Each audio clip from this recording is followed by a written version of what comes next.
Hello, welcome to Soñamos Through the Eyes of Immigrants, the launch of our podcast here at the Center for Immigrant Progress.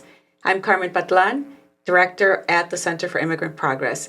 I have the pleasure and honor of being here today to launch this podcast, recognizing the leaders that began with this vision of creating a space where our community could have access to resources and supports, bridging the gap between service and living a community in a community of prosperity, because that's what we want for all of our community members. And so I have the honor today of having two of my incredible team members here with me.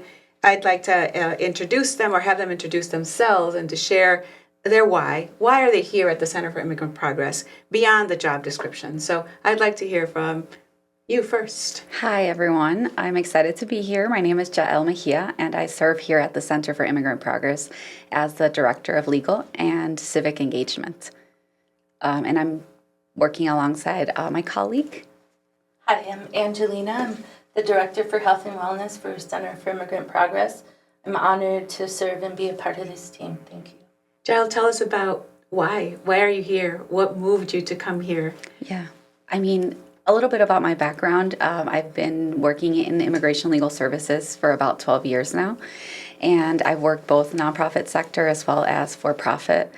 But beyond that, other than that's my career calling, it's really my lived experience.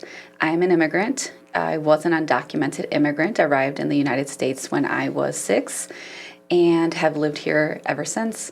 And so I've walked through the steps that every other immigrant has walked through and lived through the many experiences that they are also living. And so I really understand what it's like to navigate this complicated immigration system.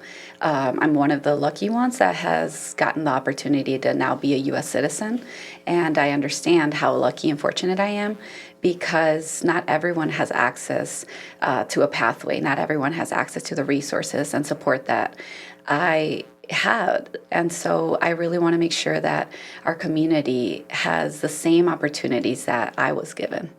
Thank you, Jael. Angelina, tell us a little bit about why you're here and what moves you as your passion to serve the community that we do serve. Yeah, my purpose is initially from Waukegan.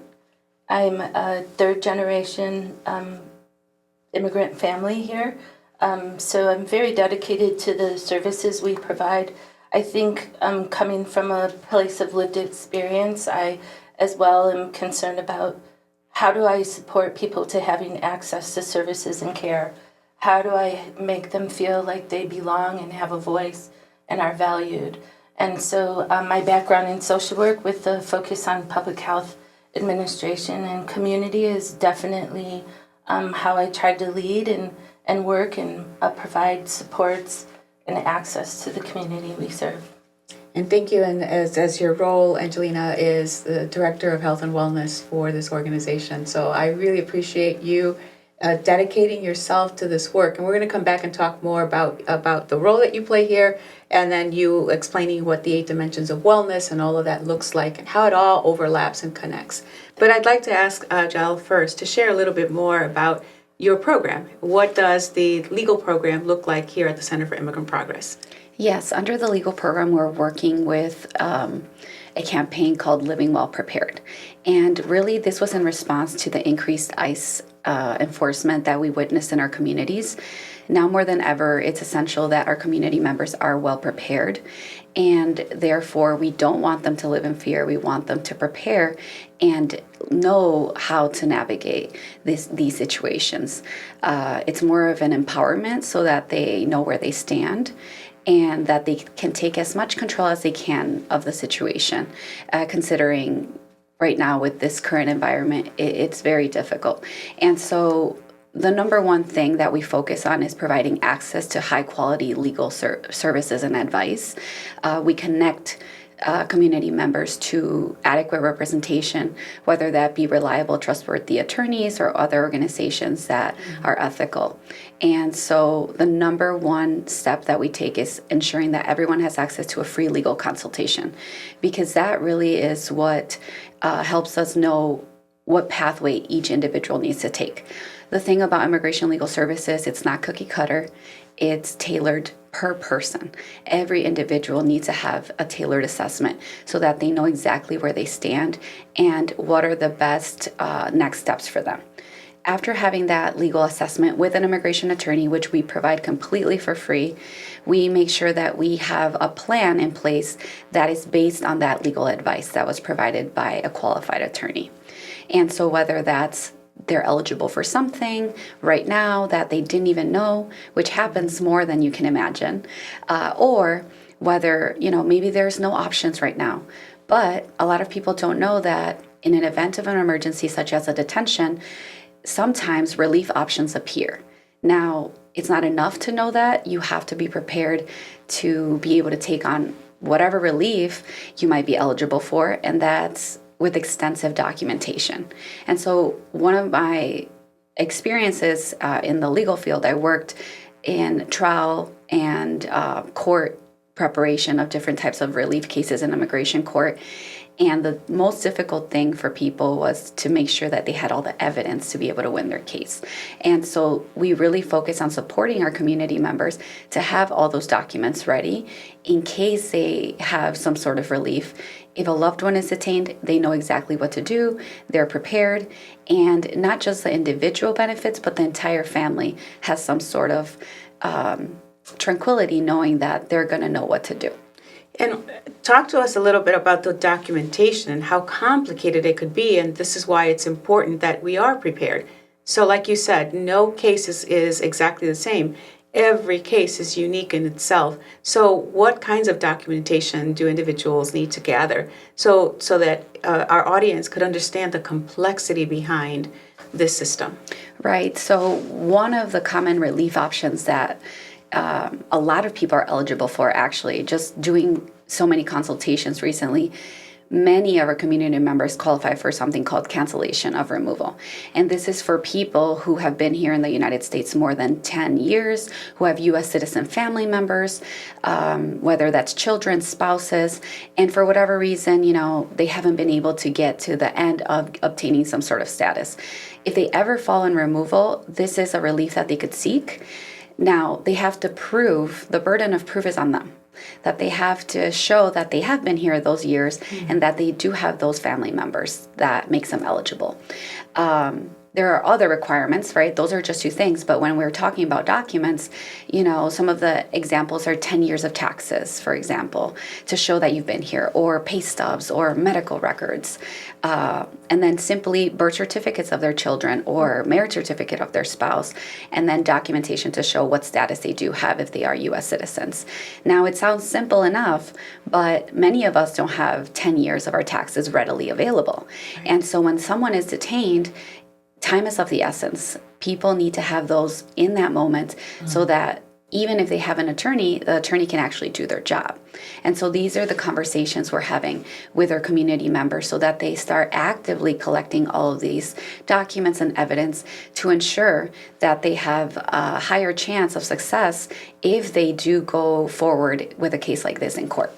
One of the things that really inspires me is to witness how both of you really work with our community to build a relationship, a rapport, so these resources that we're offering are not transactional.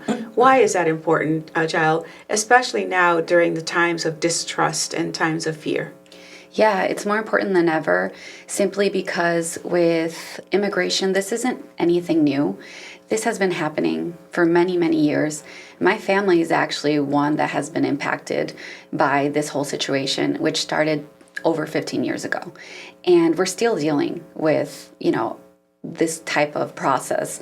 And so now it's become more blatant, and there's no process, there's no due process.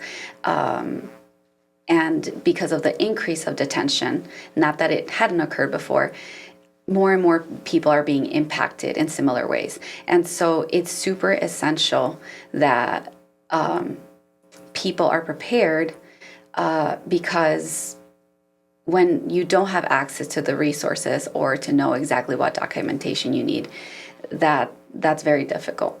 And people are, of course, in fear and with all the uncertainty, but to come to a space where they're welcomed, they feel safe, they feel secure, they feel seen and heard is powerful. And so that's something that I'm extraordinarily proud of at the Center for Immigrant Progress. But we're going to come to Angelina for a bit, and then I'll come back to you because there's so much to discuss around immigration, and then we're going to get to civic engagement piece. But Angelina, share a little bit about also what your key role is here and how you've been working really hard to establish that relationship and that rapport with immigrants, but also share a little bit about your own immigrant story. Yeah, so I think it's so important, me not being an actual immigrant, but knowing the family that came before me, and how do I walk in the shoes of those that were brave enough and to seek a better life and be able to give support. So just kind of complimenting Jael's work, and when people are compromised by a social situation like immigration, the trickle effect that has to them receiving care, having access to services, how it affects them environmentally, financially. I'll give you an example in the work we do. Building that relationship with a woman, she's seeking medical assistance and support. She has no insurance benefits or a pathway to getting benefits, so she thought. She has a bleeding ulcer and can't access services. We find out she's a resident and requires 5 years of status to be able to apply for insurance. So she is foregoing medical care with concerns for her social wellness and her immigration status. So seeking and being able to build that relationship, build the trust, and seeking resources that she can access is important. So when people are coming in with a social situation, it kind of dominoes effect to all their other dimensions of wellness. When a person can't work, it affects their environment and housing. It affects how they put lights in the house and food on the table.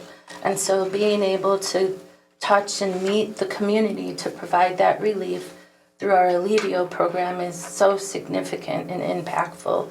We're able to provide relief to the family for their basic healthcare needs, which allows them to be able to focus and pursue their legal supports and services. So very impactful work. Oftentimes people feel like when I would ask individuals, what barriers are keeping you from being successful? Oftentimes people will say, I don't have any barriers because they're in survival mode.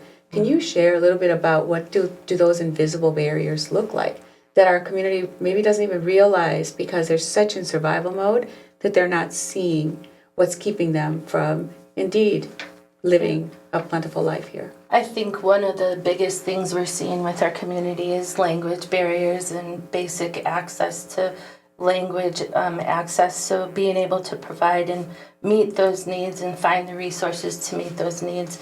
There's an employment, access to employment, people not being able to find work, which then, as I said, is trickling to other issues and causing really a social emotional issue where people are isolating, they're in fear, they're maybe not in community. So a big thing we try to do here is support with mental health, with social emotional groups, with education and outreach. One of the things Jael's team does with Know Your Rights helps to alleviate the uncertainty for our families and give some peace of mind, knowing what to expect and how to be prepared for if a crisis does happen. And then with our partners who have come in and fill in the gap for providing mental health services, those are direct referrals where partners have stood up and said, hey, our therapists, 150 will support your agency and your community with mental health needs. And so being able to wrap around and meet all dimensions of wellness, I think is key to moving people to stability Right. Some of the barriers that I've witnessed in our community is that we really have this stigma around accessing mental health. But with the work that I witnessed you doing, you really bridge that trust, that relationship, that rapport that you're able to help break down that barrier or that stigma. Why is that important? I think it's so important because in our culture, and even from my own lived experience living in survival mode and with family members that are all in survival mode, sometimes you have to realize that you need to lean on somebody else. Yes. That when you're all in the same situation, experiencing the same trauma, it helps to get outside support and resources. And so being able to share that and speak that, and from a lived place of, hey, I know what that's like, to kind of feeling like I am in survival, I need support outside of my family, and being able to bridge that and provide that support is important to me, and I think to the work we do. Yeah, and then you touched base a little bit about the work that Giles' team does with Know Your Rights. So talk to us about why is it so important that our community really understand what their rights are. Yes, right now more than ever, it's so important that we all understand what our constitutional rights are. We are seeing that there's a lot of lawlessness that is occurring, especially for our immigrant communities. And so it's really empowering those in our community to know what to do in case they are faced with this challenge. Know Your Rights education is essential because we teach our community members to know how to exercise their rights, but also empowering them to know that they deserve to have their rights respected. Regardless of anyone's status, we all have constitutional rights that should be respected. Now, there's a sentiment of what's the point, because we're seeing that really no one's abiding by what the rules are. And so regardless of whether I know what to do or not, and if I do it right, I'm still going to have my rights violated. But we have to keep in mind that this isn't going to be forever, and that also knowing how to navigate the situation could provide us with potential reliefs that could become available for us versus if we didn't know how to request that our rights be respected. If we give up our own rights, then that limits the type of relief that we might be able to access. So this is some of the stuff that we're seeing where there's lawsuits that are happening because it's so blatant that people's rights are being violated. And now a lot of people are, being able to be released from detention or find some other types of relief. But if we are not prepared, then we lose out on those opportunities. So it's very, very important that our community is well prepared and informed. Yes. So Angelina, also, what does stability look like for an individual? As you engage our community members who are seeking support, who are seeking resources, what does stability look like for an individual? I think first and foremost is peace of mind and being able to have the ability to breathe and think freely. I think having all the basic needs in place, housing, food on the table, lights, and the safety, I think for our families and their children, and feeling safe in community, knowing that they have a community of care. And that's what I'm trying to create, or we're trying to create here at CIP, by knowing that, hey, if I don't feel comfortable in certain spaces, that I have a space with CIP and different community partners where we go and do outreach. So I think that having a network of support, having peace of mind, and your basic needs and safety is key. You said something very important there, Angelina, the need for collaboration amongst the nonprofit sector is key because we can't be all things to all people. Yeah. So tell us more about how that leveraging of that partnership is critical. And I've seen you work with some family members who are on the verge of eviction, and if we're not able to assist with rental assistance, if we're not able to assist, why is it important that we leverage partnerships with other nonprofits?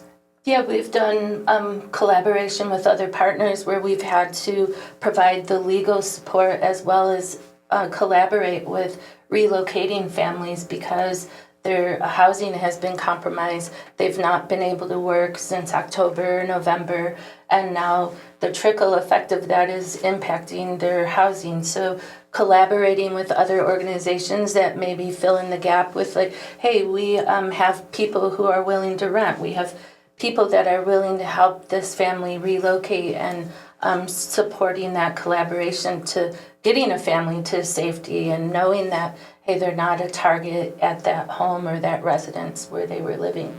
So that's a perfect example. Other opportunities of going and being able to provide social, emotional wellness groups in community where there's pockets of organizations already with a built-in audience, and we're able to collaborate and plug in and provide that education. So again, going into these safe places in community that are already existent and sharing and bringing information has really started to cultivate, like, we have a community of people that trust and believe in the work we're doing at CIP. Excellent, thank you. Giles, tell us about an exciting program that we've launched. It's a relaunch because our founding members started this last year. It's called Rise and Lead, and now it is intentional in its purpose. But I'd love for our audience to hear, what does this civic engagement program look like, and why is it critical that we continue to expand on its purpose? Yes, so our Rise and Lead program is an 8-month leadership program, which is nonpartisan, fully educational, but it's really focusing on creating a pipeline of leaders from underrepresented communities. Right now, CIP is doing great work to address the current issues and gaps that our community is facing. But what's exciting about this program is that we're looking to the future and seeking to change how things work right now. We want our community to be represented when it comes to areas of an elected office or other seats of power, so that those leaders can adequately represent the communities that they come from. And so when it comes to Rise and Lead, this program was really created with the support of a wonderful committee of leaders that has already navigated different areas of either elected officials, they've served on boards, or they've served on school boards, commissions. And so they're able to guide the work that we're doing to now train the next group of leaders. One of the great things of this program is that we are looking to create a bridge between the Black and Brown communities, which both communities have historically been underrepresented. And the reality is that without unity, there is no power. And so right now, that is really the focus of this program, to really support and educating these leaders, participants that are forming part of this 8-month program, what it looks like to be in these seats and why it's important. Why our vote is important more than ever. I think we're starting to see that based on everything we're living.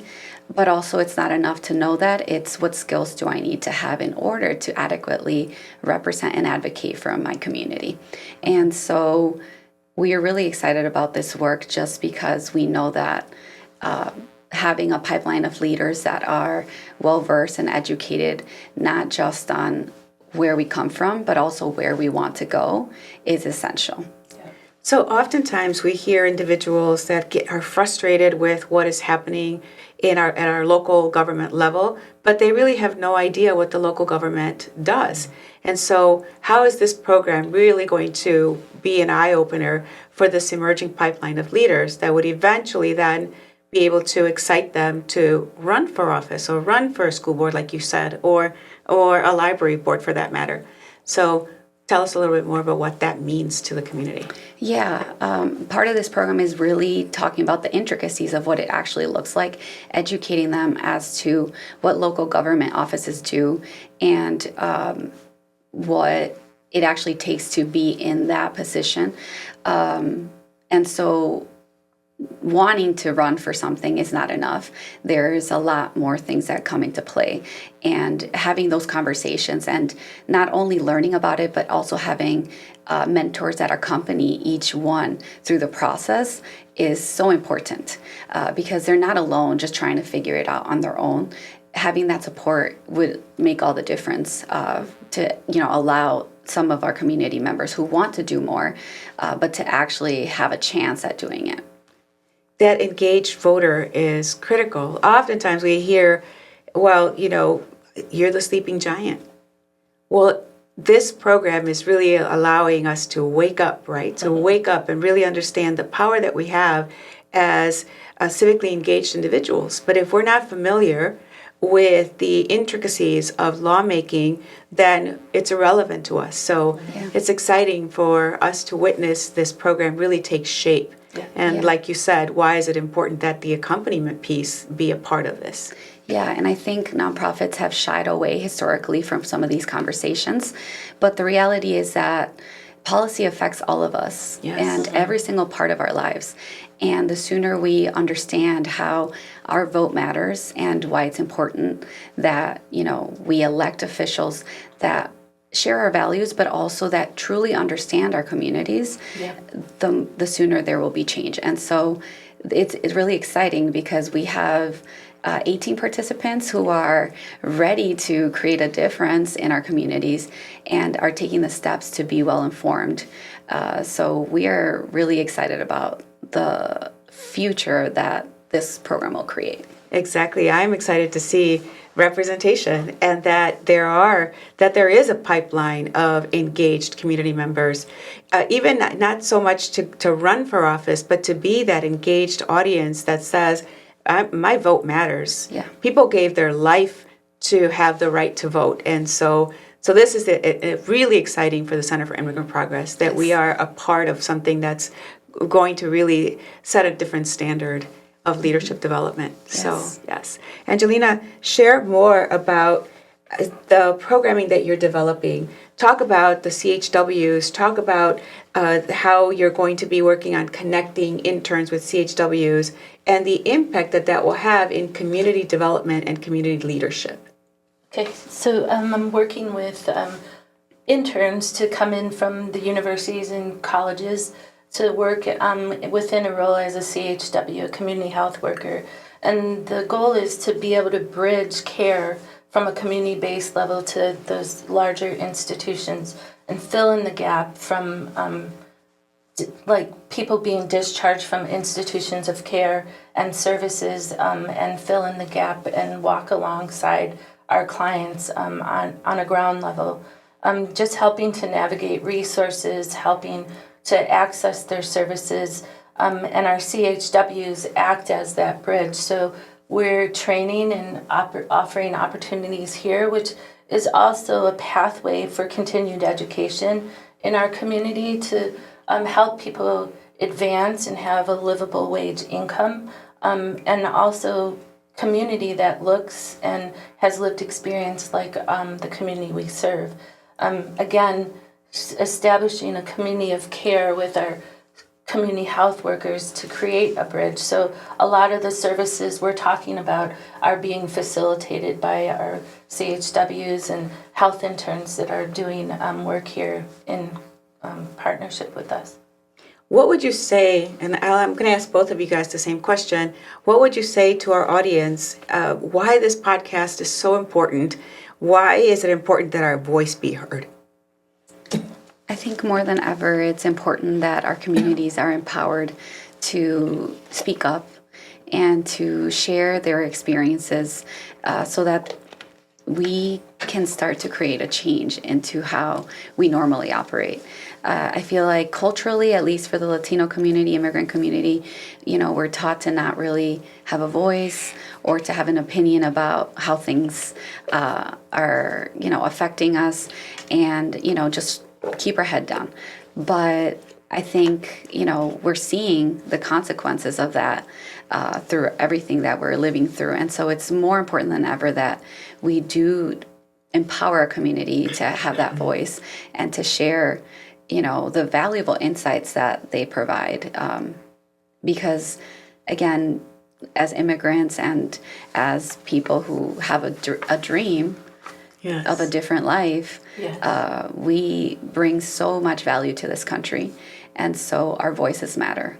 Yeah. Yes. And I think for me, being somebody born here and having family coming in, it's important that we recognize, though there is some victimization happening, that we are an empowered community. Yes. And that as a Latino community, we can come together and be stronger by the number.